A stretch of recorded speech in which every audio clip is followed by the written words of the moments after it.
night you first meet the love of your life. At school? At work?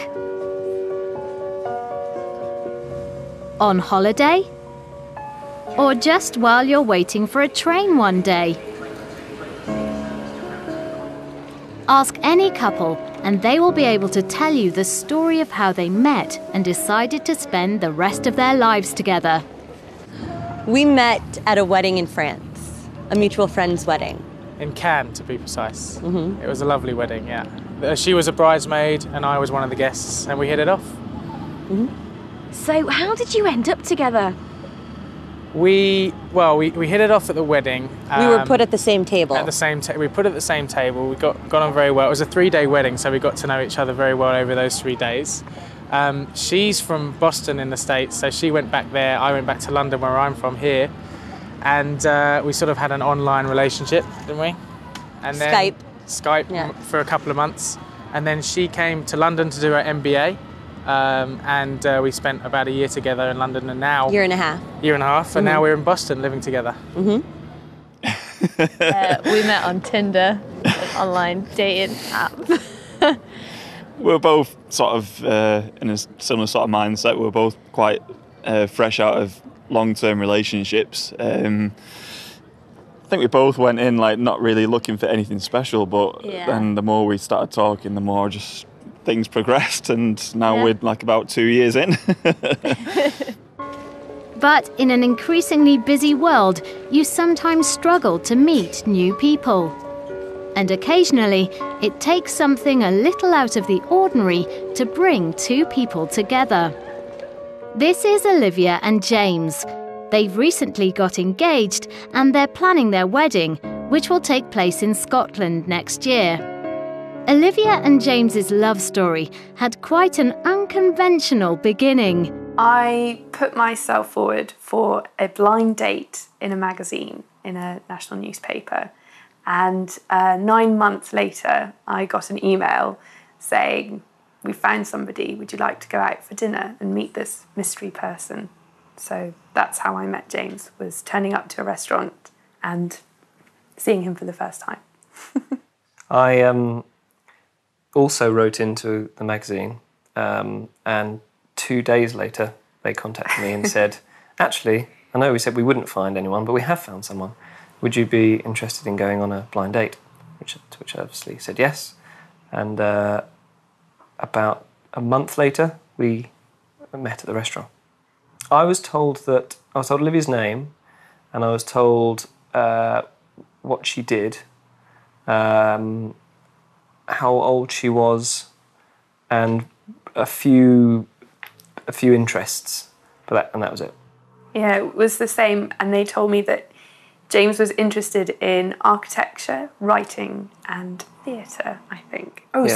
Sailing. Yeah, 3 things. So. Yeah, and I remember you were interested in the arts, I think, and also architecture. I think that's where they connected us.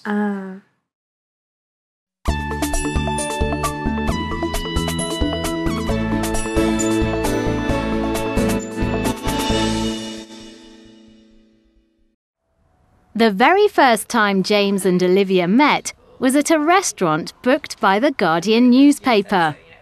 Today, what do they remember about that dinner?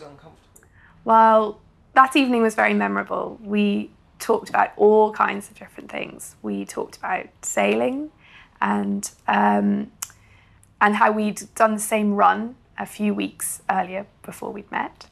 There were lots of things, but the most remarkable thing was just how long we talked. It was sort of non-stop for about 4 hours until the restaurant closed. Even before they had written the feedback for the newspaper article, Olivia and James knew that they wanted to see each other again. After the date, I got a text from James the next day, which is perfect timing. And it was a really lovely text saying what a lovely evening you'd had, and it was very nice to meet me. So I immediately replied and said, "Brilliant, let's meet up next week." And so we arranged a time to meet up. So Olivia and James became a couple. And 2 years on, what is it that makes their relationship work? Oh, that's a good question.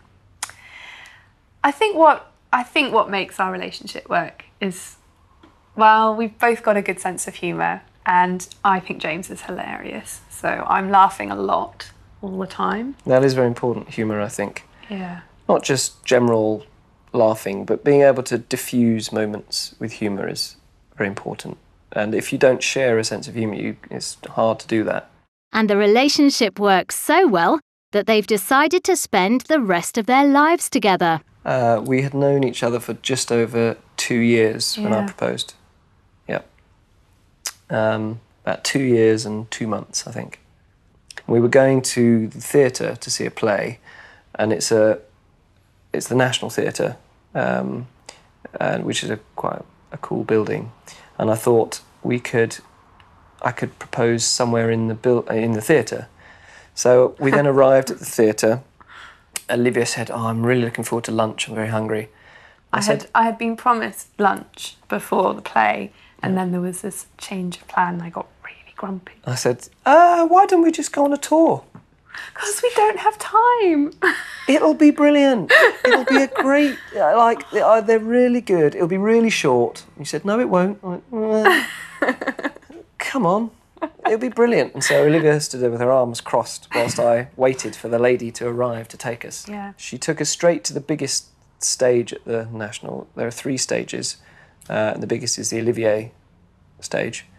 We needed something to prompt us, and so she said, "Well, you have the audience of the Olivier here. Is there anything you'd like to say to the audience?" And Olivia laughed, and I said, "Well, actually, Olivia, come and sit with me on the chair." On the 2 chairs. And she said, "Oh no, what are you going to do now?" And I said, "I've actually been planning this all week." And she said, "Planning what?" And at that point I sort of slid off my chair and onto my knee and asked her to marry me. She sort of gasped and said, "Yes," and grabbed me. And a big hug. And the news of their engagement didn't just thrill family and friends.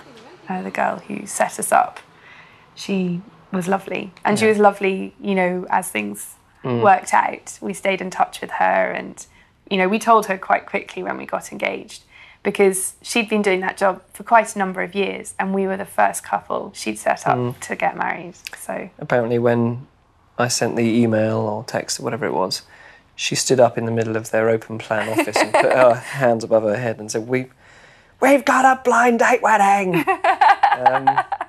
So it meant a lot to her, I think. Yeah.